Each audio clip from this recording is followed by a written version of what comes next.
where they ask, "Are we live? Is this actually live? Are we seeing anything in the universe of the YouTubes? Steve, are we live? Does it look like there's a thing happening on the video?" No. No? Oh, Oh, it just brought up an ad. sweet. All right. Do we want to experience printing precision? Do we want to experience printing precision? I mean, as a millennial, I totally own a printer. Okay, now I actually see do own a us talking printer. about whether or not we're live. That's great. I think that means we're live. We are Bill O'Reilly. Oh, in sync with the stream. We are Bill O'Reilly. We are Tucker Carlson interviewing Ted Cruz and asking the hard questions that we need answered. Hello, Internet. Welcome to the Greg Troyan YouTube channel. It is not Thin Lizzy Thursday or one of my Final Fantasy XIV vlogs, because that has been my life. No, we are back with a Taylor Swift live stream, the hot content that all 189 of you have been desiring for us to return to. We are back, baby. And this week, we are ranking the vault tracks from 1989. Now, since we have started doing the series, Taylor Swift has regained control of her masters, obviously thanks to our efforts of bringing awareness to the Taylor's versions.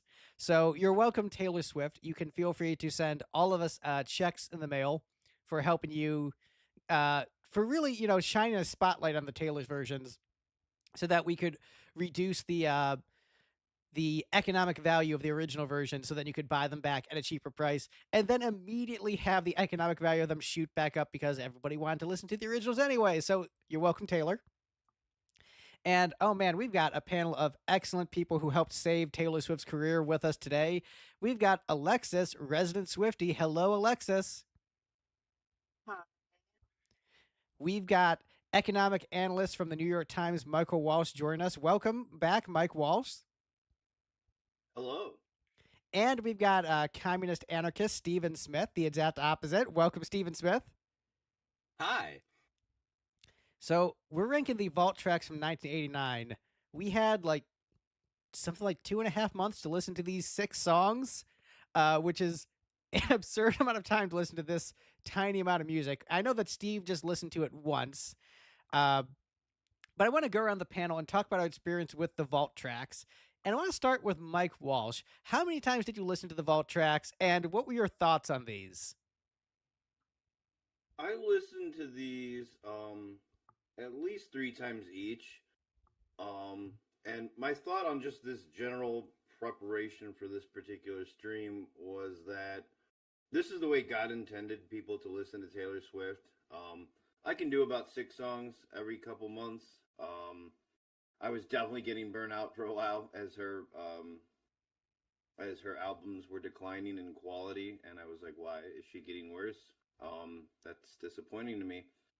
And so I was, maybe it was partially lowered expectations, but yeah, listening to these was not the least impressed I have been with some of the vault track recordings we've done or whatever. So it was okay. I was a little refreshed. The time off helped. It went okay. All right. And hey, next album, no bonus track, so that'll be nice for you. Just the normal Hot in the Shade length album. So you can deal with that. So, Steve, I assume you listen to each of these once while working, barely paying attention. Is that true? I mean, once, yes. While working, yes. Barely paying attention, that's overstating it.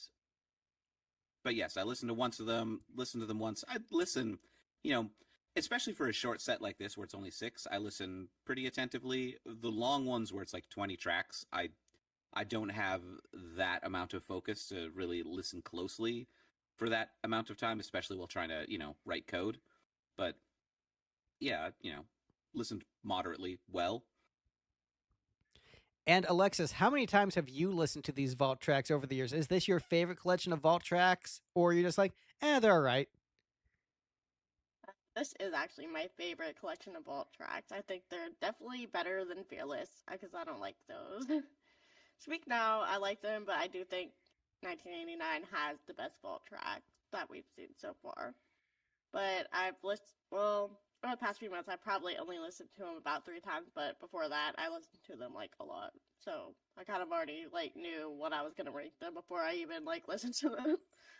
Nice, nice. And I usually listen to whatever Taylor Swift album we're doing once a day at work. It's sort of like the start of my shift while I get warmed up for the day.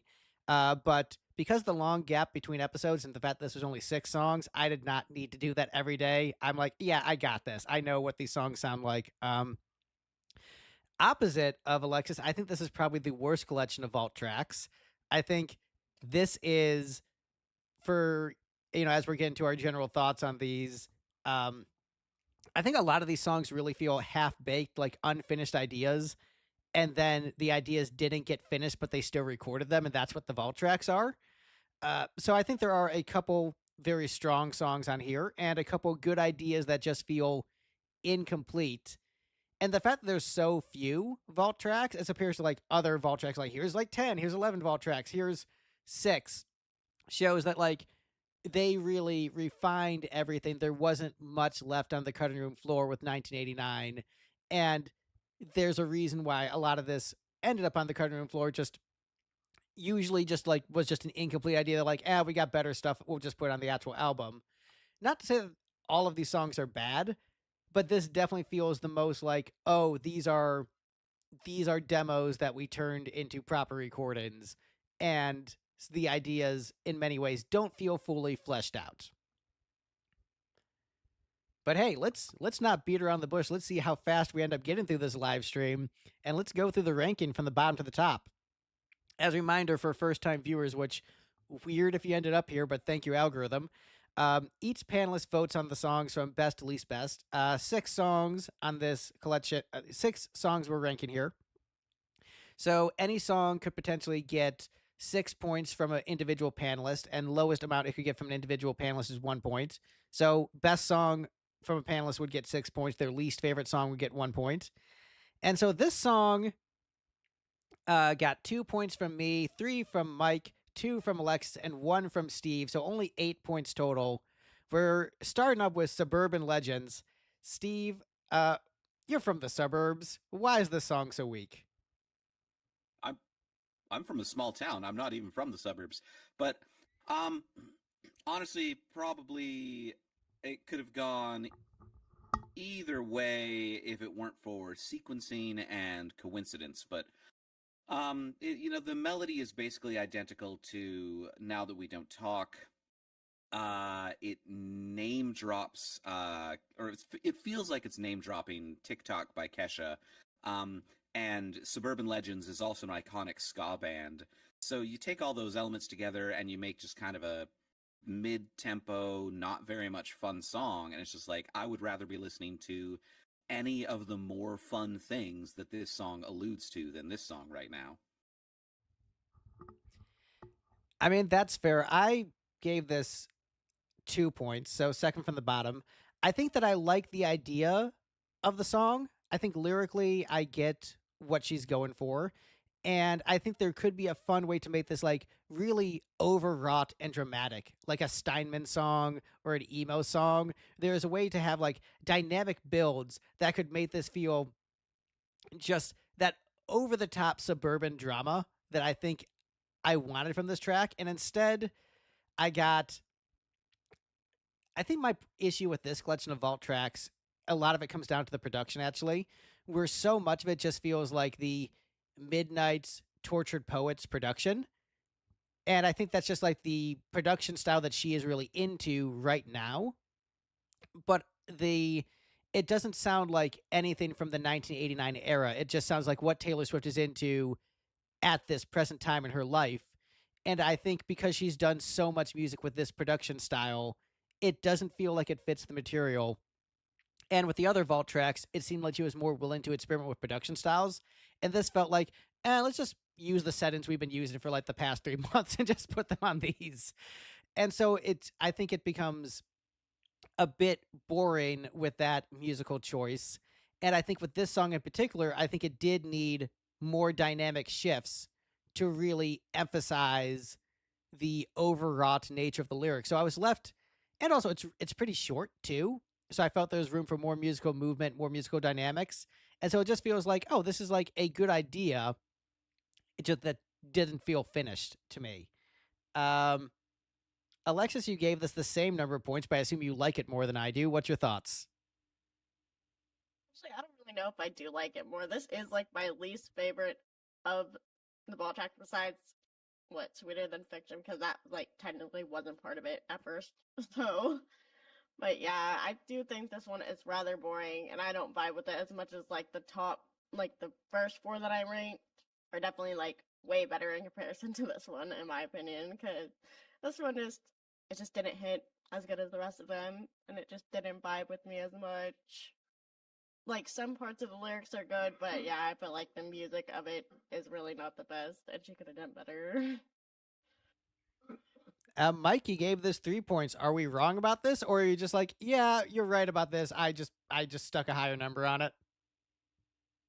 Yeah, I mean, out of all the songs about suburbs, this is probably the best one ever, with Subdivisions by Rush coming in at number 2. No, not What? not No. quite. What? Wow. Why? I'm joking. No, it was okay. My note was literally, it's okay. There's something to it. I liked the lyric 1950s gymnasium.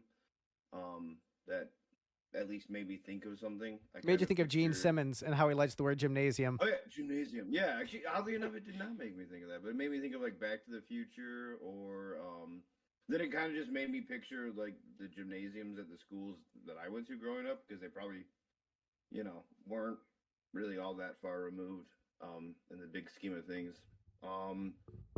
Yeah, the production is very. I kept meaning to look it up, so now you're just getting me sloppily asking you guys if there's a name for this genre. Modern, like 80s TV show, movie, ambient music. Like background music in Stranger Things. What do you call that? Like synthwave? Yeah, kind of like synthwave, like chill synthwave. Not the upbeat, like really chill synthwave is like not like vaporwave. not workout synthwave, but like brooding synthwave. That was definitely a stuff that I don't know. I was getting that from this song. Brooding synthwave, and I think The Weeknd, not this. Okay, not The Weeknd then. I don't know. I don't know. I mean, you could just say synthwave that isn't as good. Relaxed, generic synthwave. I don't know. Antonov wave. A little bit of it was cool for a while, but then I feel like a lot of it was. Well, I feel like even some of that was on the main album itself, because there's clearly like that 80s-ish vibe, but not the big over the top poppy sound. I don't know. Yeah, I mean, I feel like there's synthwave, but without the cocaine that makes it really, really pop. Yeah, there was no cocaine. Yeah, right. So yeah, it was like weed 80s. Yeah, there you go. Yeah, I think there is a difference between the production style of like the main album and this, where these songs have a really very mellow production style for pretty much all the vault tracks, except for the one that isn't a real vault track, which we'll get to when we get to it.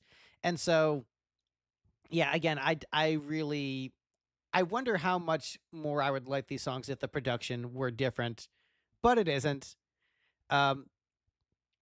So next up is Mike's least favorite song of the vault tracks. We've got Slut next on the list. I gave it 3 points. Alexis gave it 3 points. Steve gave it 4 points, and Mike gave it 1 point.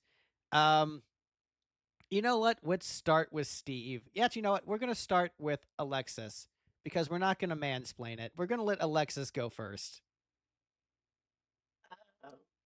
I don't know. I don't know how I feel about this song. Honestly, I wanted it to be different. I wanted it to be like, sluttier. It wasn't like that. Oh, if only Julie were here. So it was kind of like a bigger surprise for it to be like the way it was, but I also still like the meaning of it, like the same, but I do think it would be better if she just like went crazy, but like that's not really Taylor's vibe, so I get it, but I did want it to be different, but I'm not disappointed in it. I still love the song, but I do think it would have been better if it were different. This is another one that would have sounded better if it just sounded more like Kesha? Maybe. Yeah, I mean, I think pretty much everyone on the panel wants the song to be sluttier. I think that's just agreed. It would just be a Yeah. more fun song. Um, I still actually, and I think that's the problem is like, I think we all want it to be something different, at least based upon the title with the exclamation point. You wanted some more energy. I think we want it to be a bit campier, but I think it is ultimately lyrically a strong piece about how if you are a woman, you are judged much more harshly for your dating life. And so people would call Taylor Swift a slut for just having like a normal amount of boyfriends with just extra media scrutiny because she is a young, attractive pop singer and because she uses, her relationships as lyrical inspiration, which is something that many male artists have done for many, many years without that level of scrutiny. And so I think it is a good song. I think the melody is good. I think this is the one where actually the production kind of works for it, and so I'm not upset with the production. Um, I will say, Steve, that one lyric you're like, oh, I don't know if that's the right metaphor, or if it means what I think it means. It's really gross. I think it means what you think it means. That lyric. I think that was definitely intentional. I'm like, okay, well, that is kind of what we wanted from the song, I guess. But yeah, I still think overall good song and kind of sets the wrong expectation for the vault tracks of thinking they might be stronger than they are. Steve, what's your thoughts on this one? Well, I don't want to be that guy who brings up ska on every single song on the panel, but you know who else throws exclamation points at the end of all their song titles for no good reason? Seminole ska band the Aquabats. Anyway, yeah, I rank this one in the middle.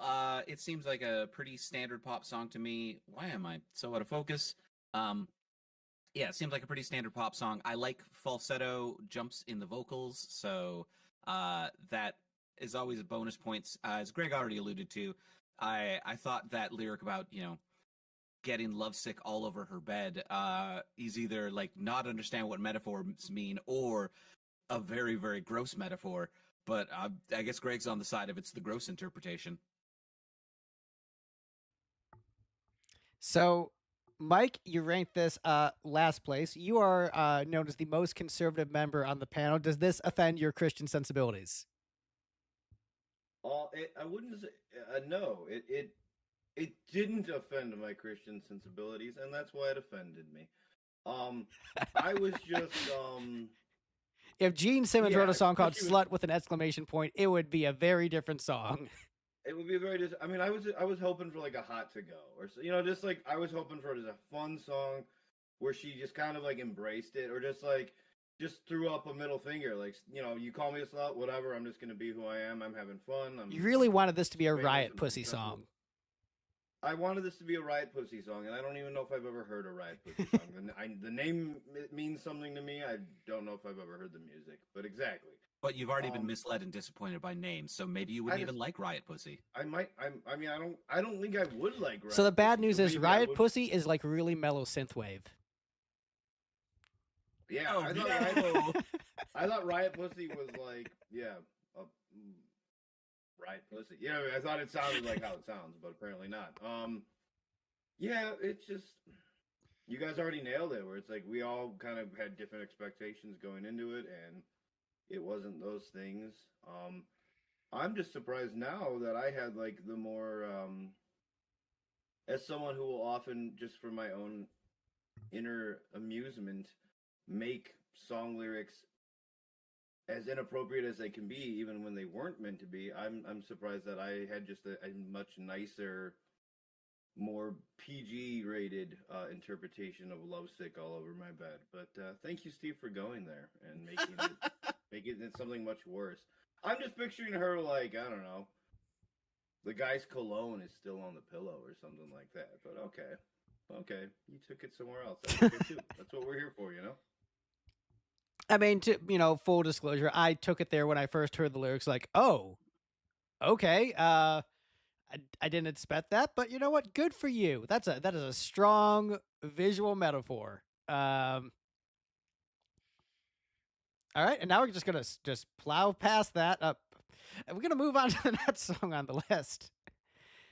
We with 13 points, we have "Now That We Don't Talk," which I ranked as the worst song of this collection. Mike gave it 4 points. Alexis gave it 5 points. Steve gave it 3 points.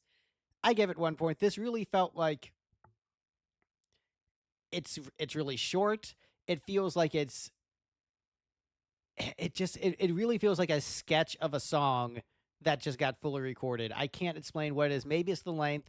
Maybe it's how like bouncy the melody is, where it almost feels almost like one of those like Beatles songs off the White Album, but it's done by Taylor Swift with this production style, so that just doesn't work with that weird bouncy melody.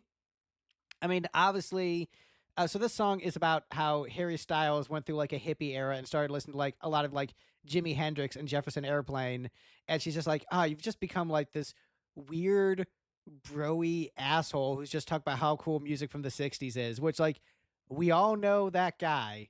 And like the guy who's like used to be like clean cut and then like grows out dreadlocks is like, yeah, man, I just discovered weed. And like, great, fantastic.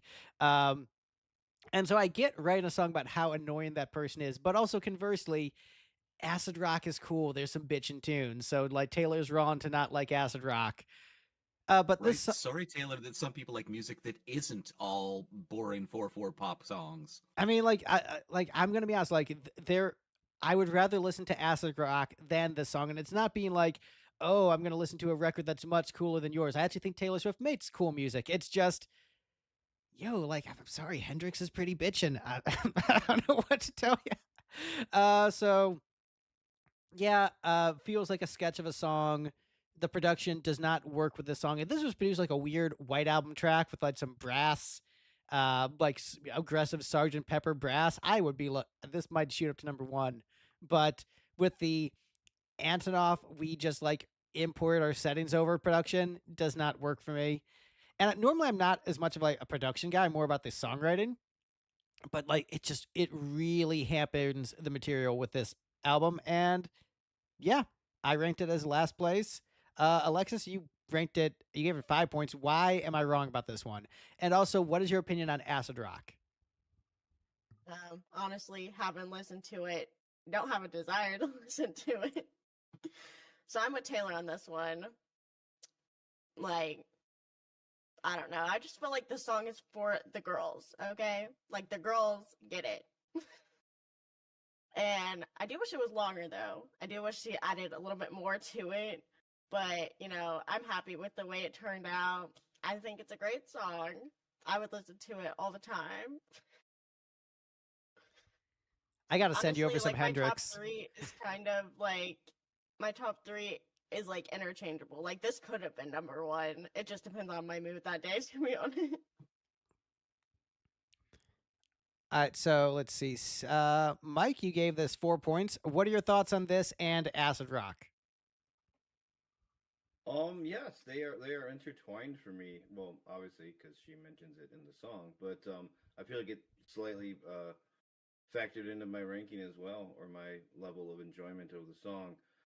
So there's another song that we haven't gotten to yet, where my note was, it's okay. It sounds like the idea for a potential Taylor Swift song that never reached full potential, which, to be fair, is pretty much what it is.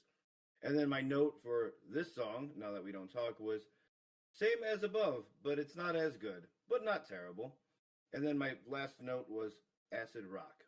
I liked the reference to acid rock, and that probably makes the song slightly better for me.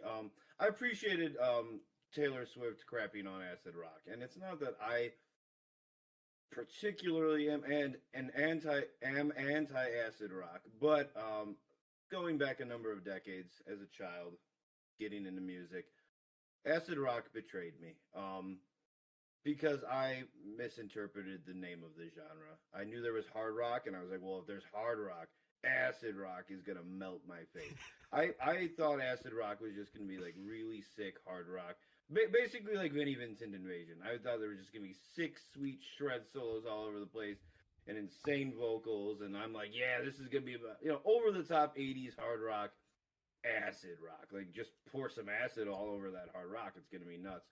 So, as like a 12-year-old, I was like, oh, acid rock isn't that. You were looking for cocaine rock. That's a different genre. I was looking for cocaine, exactly. I was looking for cocaine rock. I was interpreting acid from a a non-drug perspective. I was still a kid thinking about acid, like, cool, man. It's a chemical that like acidifies things. Right. No, I Cool. get it. I get it.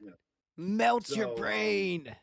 Melts your brain, yeah. So, and then of course you realize acid is referencing the drug, and that's fine. So, acid rock for what it actually is good too. But I have a little bit of that. So when she took a swipe at it, I'm like, I feel you, Taylor. That's how I felt when I was like 12 or whatever.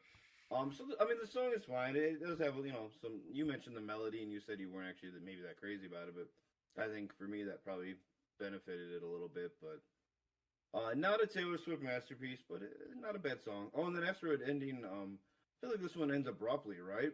Yeah. Which I actually kind of liked. I mean, and I don't mean that like, oh, it's over. I can get it done with. It ended, and I thought like I was waiting for it to kick back in, and then I'm like, you know what? She was just done with it. She just ended it where she ended it. I respect that. It worked because that threw me off like at least the first couple listens, and I'm like, oh yeah, no, that's where that song ends.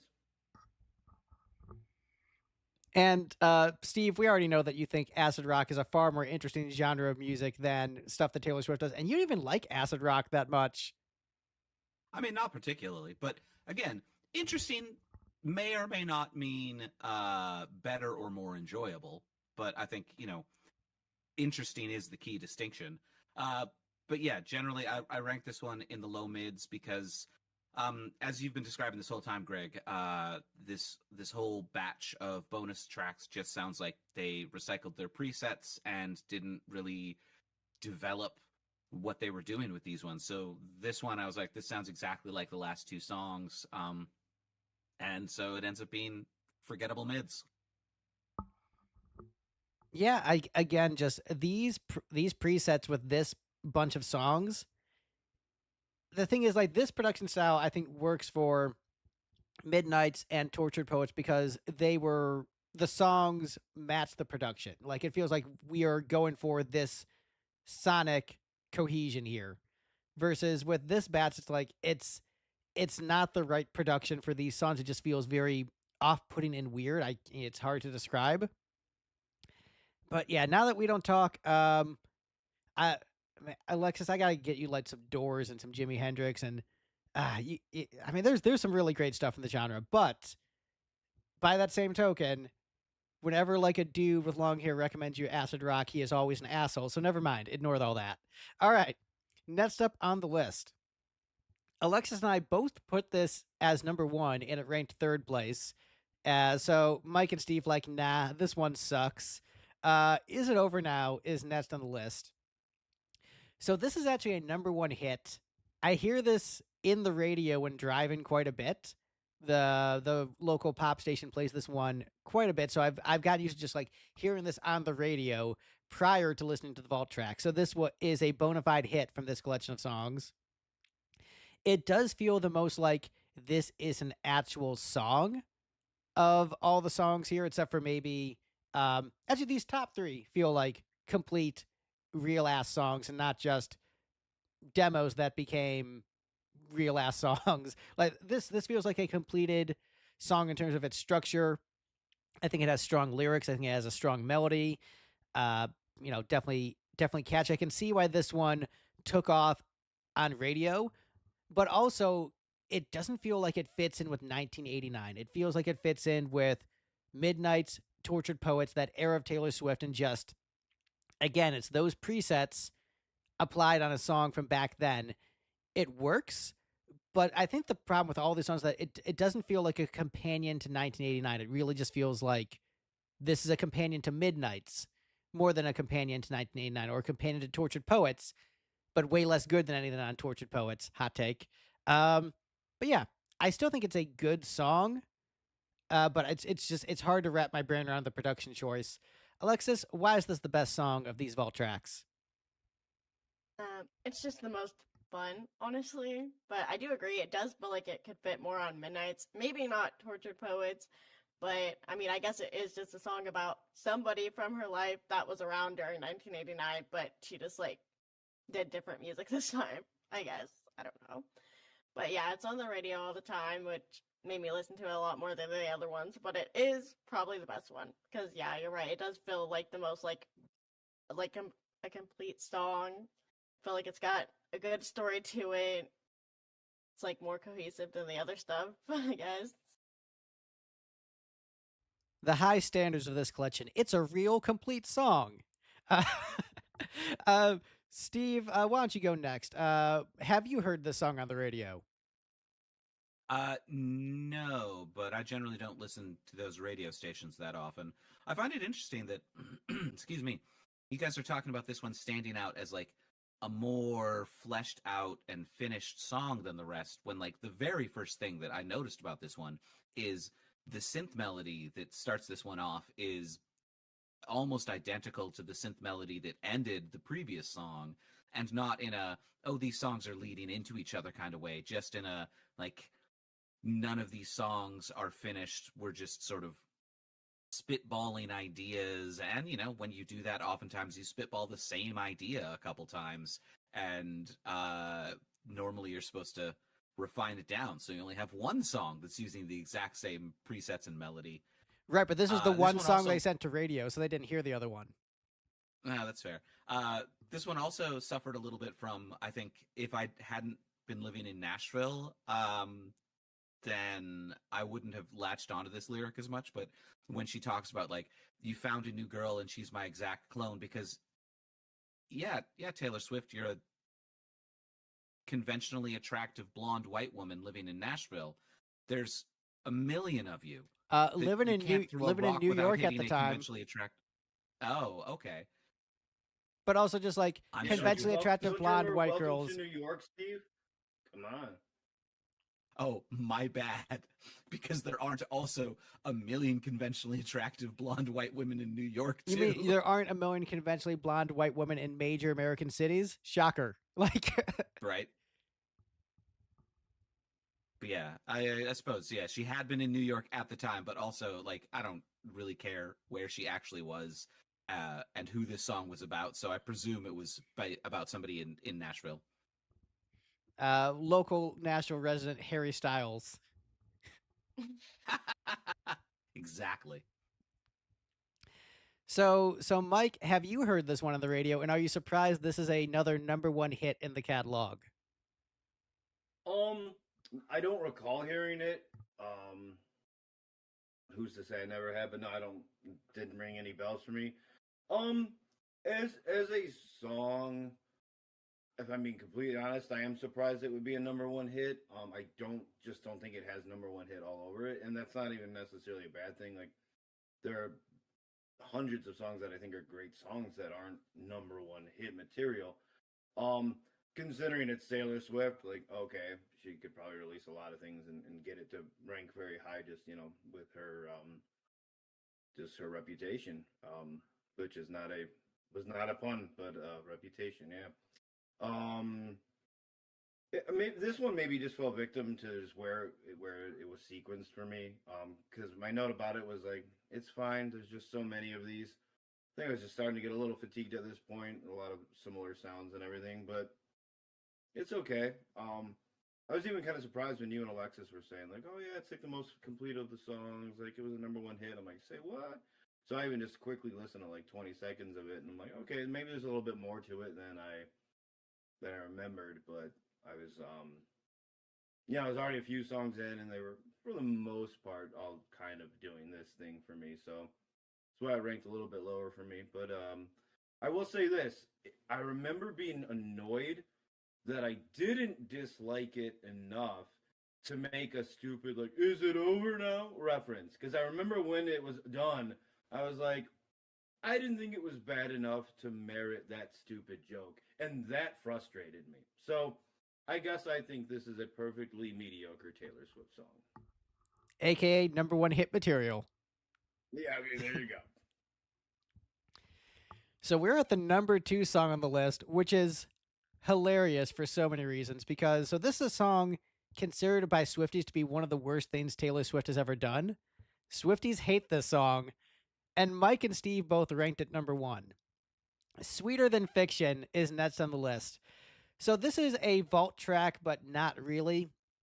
In the same way Ronin is a vault track, but not really, in that it was a song recorded in the era that eventually got re-recorded for Taylor's version as an extra bonus track, but it was released as a single for uh, a movie starring James Corden playing like an opera singer on a British talent show.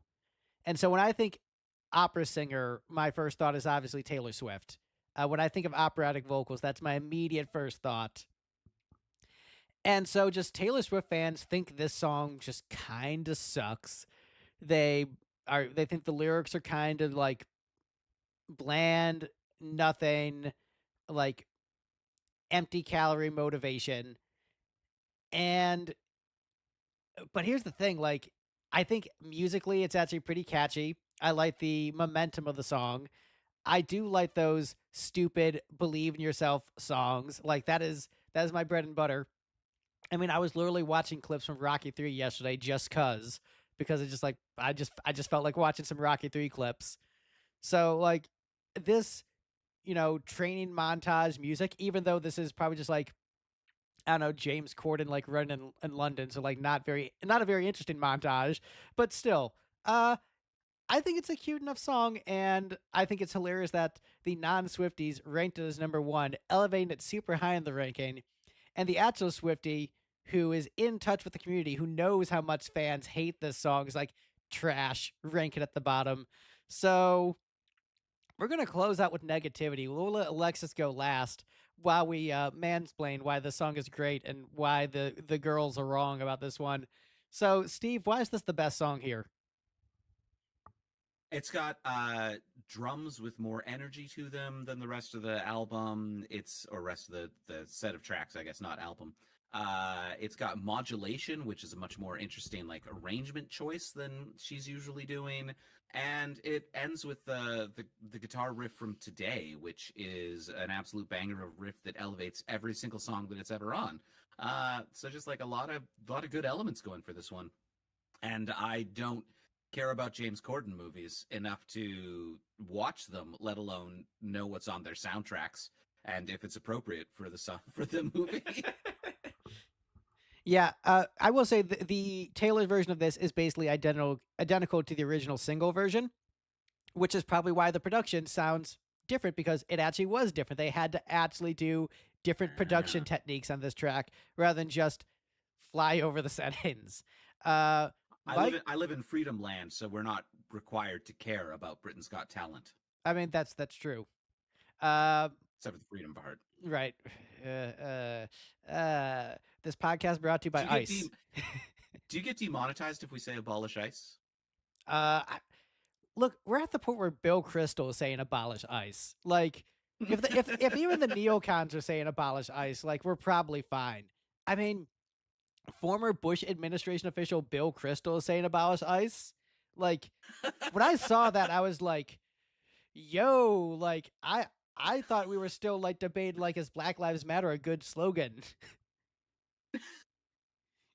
And like you jumped me on that one. Just leapfrog straight over that one. Yeah. So for the record, Black Lives Matter is a good slogan. But anyway, Mike Walsh, you also ranked this as number one. Is it just because it's an up-tempo rock song? I mean, as much as I hate you, Greg, and you're usually wrong about most things, you hit it out of the park when you messaged me and said like, "Oh wow, a guitar-driven upbeat song," and you ranked it at the top. Of course, that's exactly what it is. I'm here for a good time, especially if I'm listening to someone like Taylor Swift and or just any artist who isn't, an artist I really love or really think about or whatever. I'm just casually listening to music. I'm probably just listening for enjoyment, and so if it's a song that's got a little pep in its step, then it's gonna do it for me. I will say I don't think I actually listened to the Taylor's version. Now that I think about it, I think I listened to the original. It's fine. Version. They're basically the same. Yeah, I even wondered about that. I'm like, close enough. Because this was not on my Spotify version, or at least the one I was pulling up. And then I was looking for Tangerine version, and then I was getting songs called Tangerine by like other bands, and not Led Zeppelin either. So now I'm really confused what I was finding. So at this point, I was just like, just get there. The soundtrack version will be fine. But you said they're pretty much similar or identical almost. Yeah, for the most part. I've listened to both throughout my process, and if you A-B'd them and you didn't really pay attention, you probably wouldn't notice the difference. I'll check it out.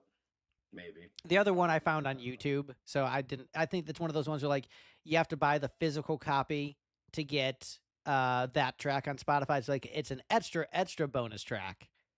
Yeah, got you. So Alexis, an actual Swiftie, what do you think about Sweeter Than Fiction? Yeah, I'm kind of like a hater of this song, not gonna lie. To me, it just sounds like a 2000s like Disney Channel original movie like song, but like the worst one in the movie. It's just It's like not kind even of the good bad. song from Lemonade Mouth. No, it's like the worst one. I mean, that's a good movie, I can't lie. Most of the songs are good, but like those Disney Channel original movies that are just kind of bad to begin with, it sounds like the worst song in one of those movies. The worst song Yeah. from Luck of the Irish. Yeah. Basically, I don't know. That it's just not my Taylor vibe, really. It sounds more like childish to me. It really doesn't fit on 1989 at all, in my opinion. Because technically, like, wasn't this the one? No, that was a different one. There was like one that was like supposed to be on, like, Speak Now, but like she moved it to 1989, I think. No, I think it is this one. But it fits more with the Speak Now vibe, in my opinion. I think this is just like too young for this album, if that makes sense. That's fair, and I mean the girlies, the Swifties, do not like this one. I don't know. It's fun. I can see how this one could be very grating, like, but I listen to a lot of music that people find grating. I mean, I listen to Vinnie Vincent Invasion by choice, so like I get it because I remember like at my high school grad Real party, acid rock. yeah, real acid rock. I think like Boys Are Gonna Rock was playing in the background because like we had like just a bunch of like mix CDs playing during my grad party, and Boys Are Gonna Rock was playing, and my aunt came up to me and she's like, "This is the most obnoxious music I've ever heard in my entire life," and and at the time I think I did Old Speedball Jam, but that was not in the mix for the grad party because I wanted people to stay. But point being, like, Why This- is half of the room suddenly dead silent? right? And also, why is all the noise on just one speaker? But point being, this is something I could see could definitely be very annoying, but just does not annoy me in particular. Yeah, And I hey- feel like this is like the stay of this album. But I actually like that song, but not this one. I think a lot of Swifties agree with you. But hey, we're at the #1 song in the ranking. Look how fast we go. We haven't even been doing this an hour, and we're already almost done. I mean, it helps when you only have 6 songs and not as much enthusiasm for the 6 songs either way. So let's go through the ranking from the bottom to the top.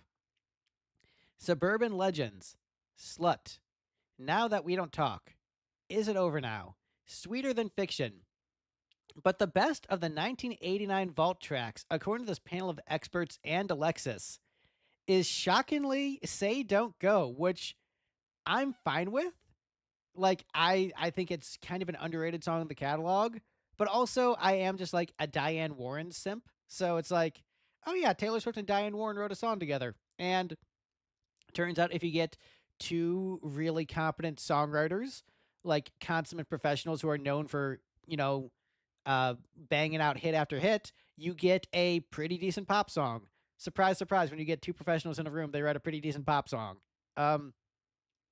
Is it the best thing Taylor Swift has ever written? No. Is it the best thing Diane Warren has ever written? No. It's absolutely not either their peaks, but it's interesting to see, like, you can sense both of their songwriting styles blending together in this, and it kind of makes me wish that they wrote more together, because I think once they got into a rhythm, you could get some really good stuff, and this feels like a really good first collaboration with a lot more potential moving forward. I would love if Taylor, brought in Desmond Child. I think that would be someone who I think could bring some interesting musical hooks out of her.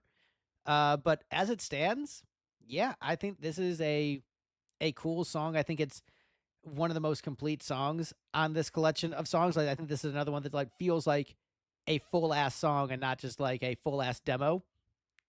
So yeah, Say Don't Go gets a thumbs up from me. Alexis ranked this the lowest out of all of us, but you know the middle rises to the top with these panels. Uh, Alexis, why don't you go next? Do you know who Diane Warren is? No.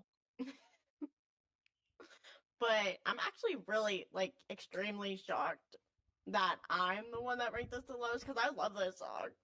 But I thought that everybody else would hate it because it's like, I don't know, like there's some parts that are faster, but it's kind of like a slower pop song. And I honestly thought that everybody here would hate it, so I'm actually really surprised.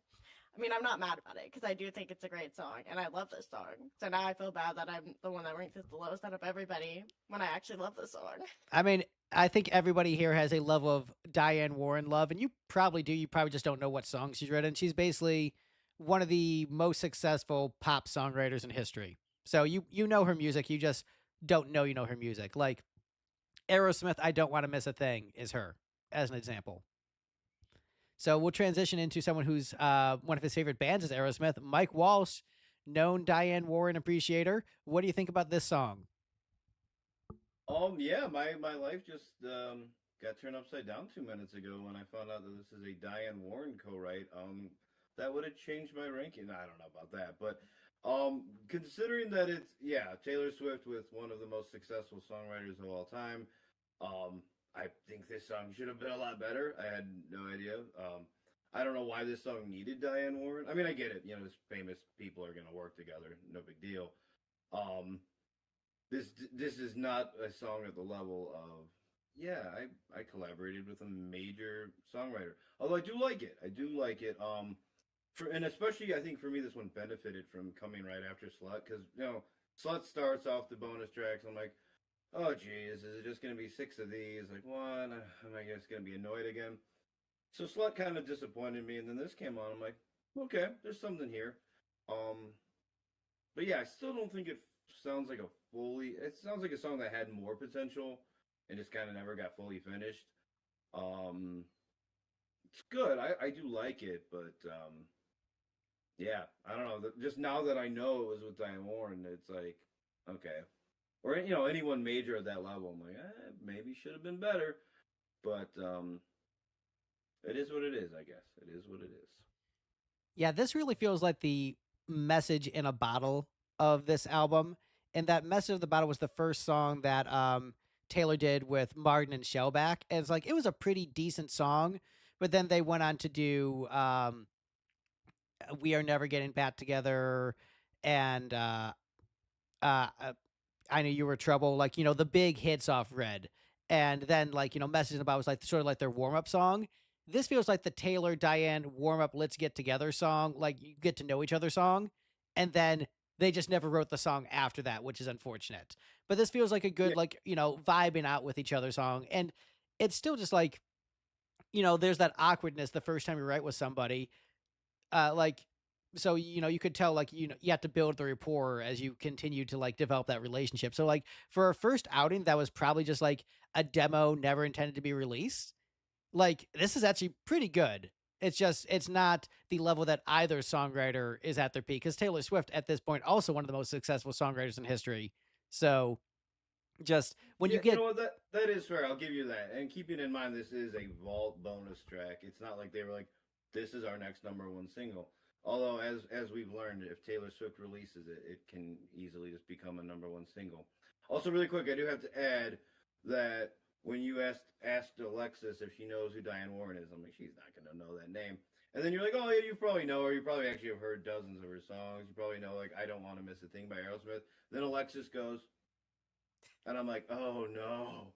Oh, how old am I? Oh my goodness! I thought for sure she would know that song. She probably has heard it. She probably just doesn't know the title. Like I that. just, like, don't remember the title. Yeah. That's an inescapable song. So Steve, I don't know your level of Diane Warren appreciation, and yeah, no, that I Don't Want to Miss a Thing is an unescapable song if your parents have ever had on the radio. I mean, even if you hate it, I feel like it's inescapable. It was inescapable for a long time, but I think like once it wore out its welcome, does it really get replayed anymore? It does. I've actually heard on the pop station that plays the Wow. modern music. Like it's one of those songs that just like is forever in rotation. Wow.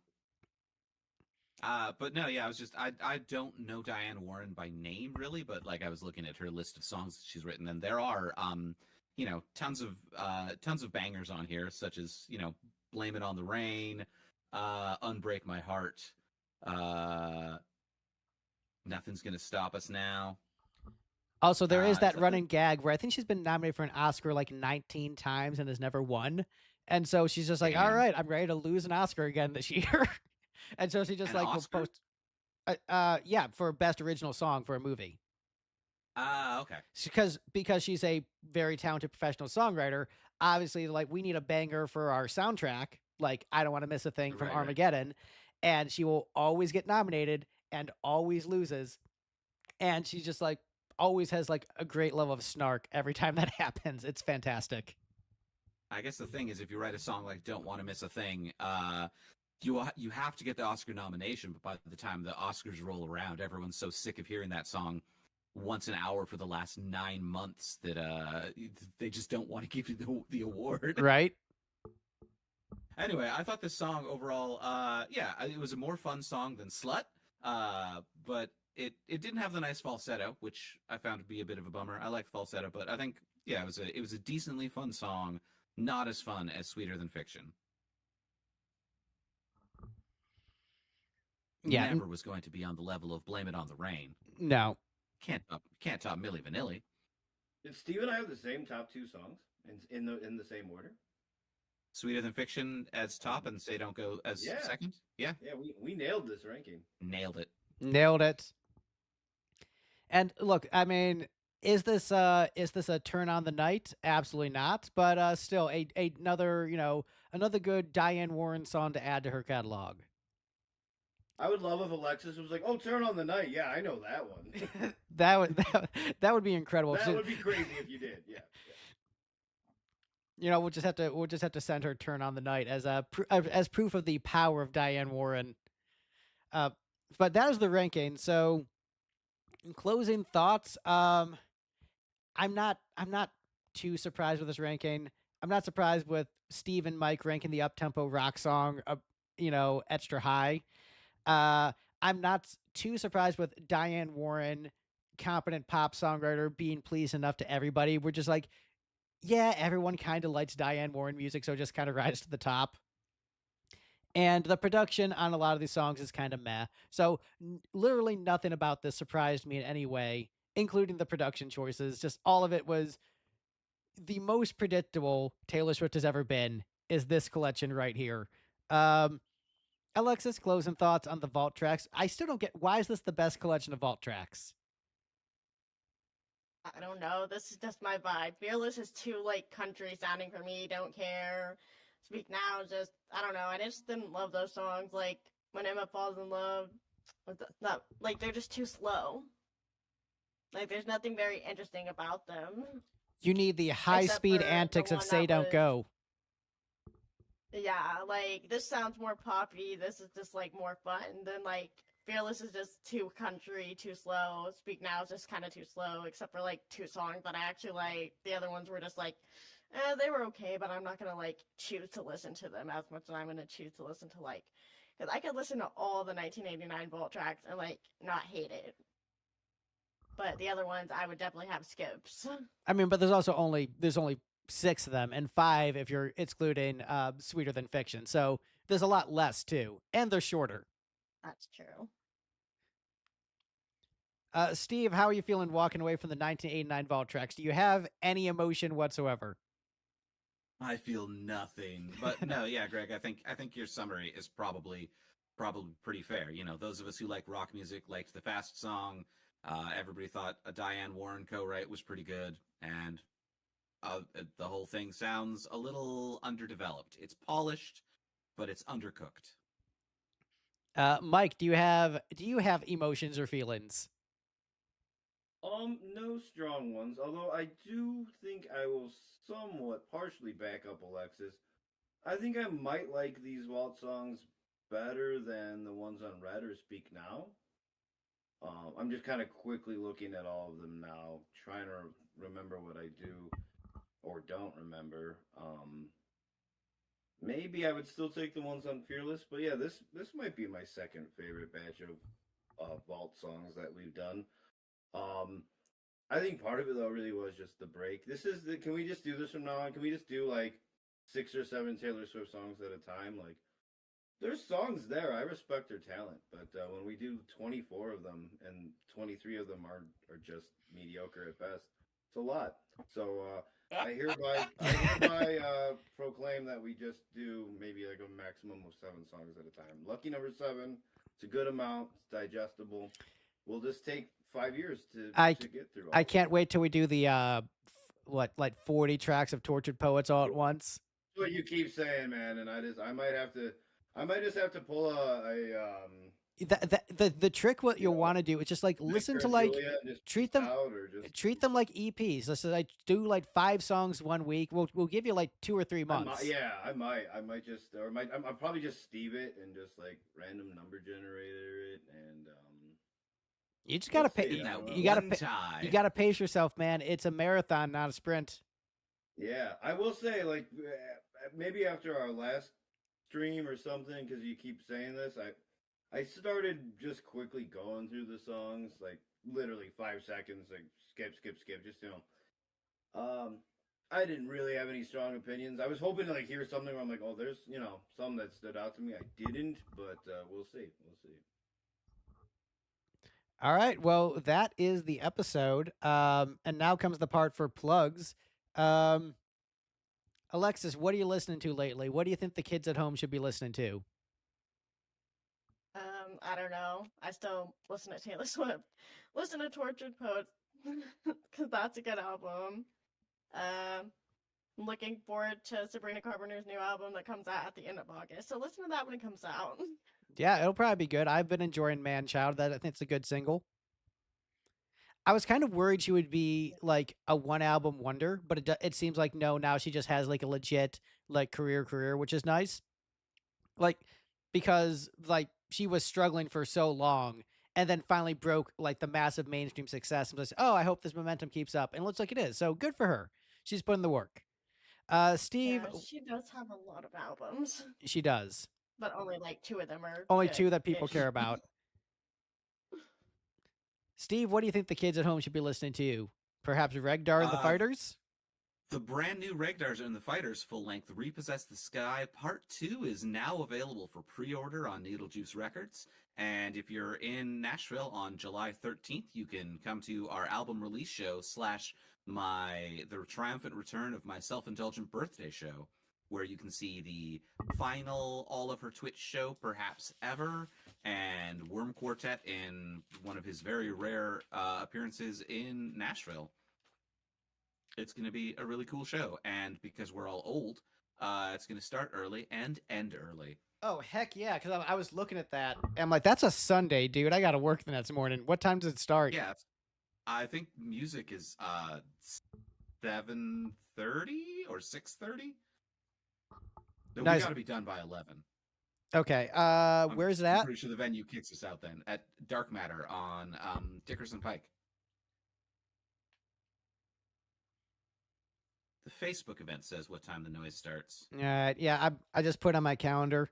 Yeah, see, I go to bed at like 8 nowadays because I wake up at 4 most days. But I like my morning quiet time. Plus, like the outside cats, like they expect me to feed them at 4 a.m. at this point because that's like what I do first in the morning.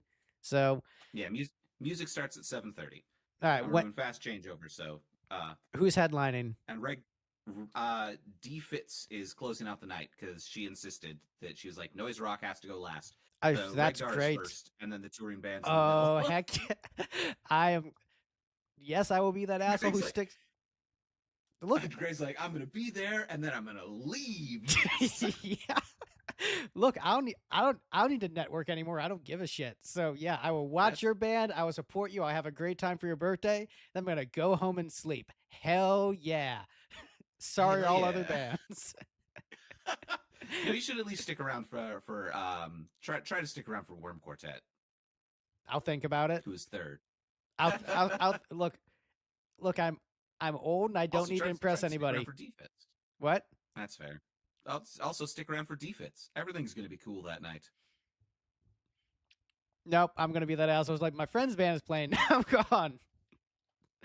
I had to All deal right. with it for years. This is the karma of the universe. Like now it's my turn. I'm allowed to now. It's my turn to leave early.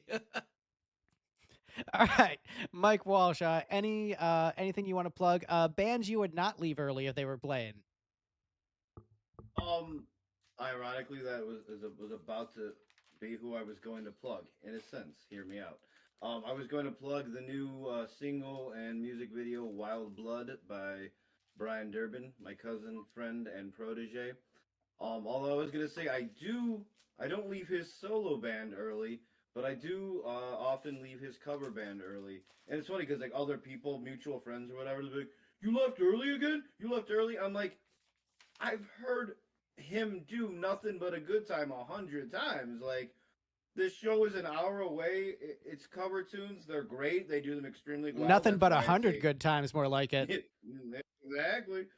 You know, there's It's a reason. assumed you're leaving early for a cover band, or you're arriving late. Nobody's there for the entire time for a cover Yeah, I band. arrive late. I leave early, and it's like, it's just a night out with friends. And they're like, how could you miss it? I'm like, how could I miss "Living on a Prayer" again by my cousin's band who plays it twice a week, and 4 times a week in the summer? Like, what are you talking about?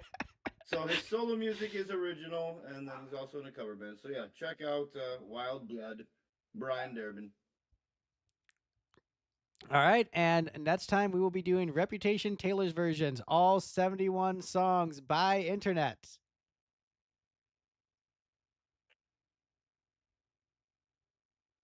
Wait, for real?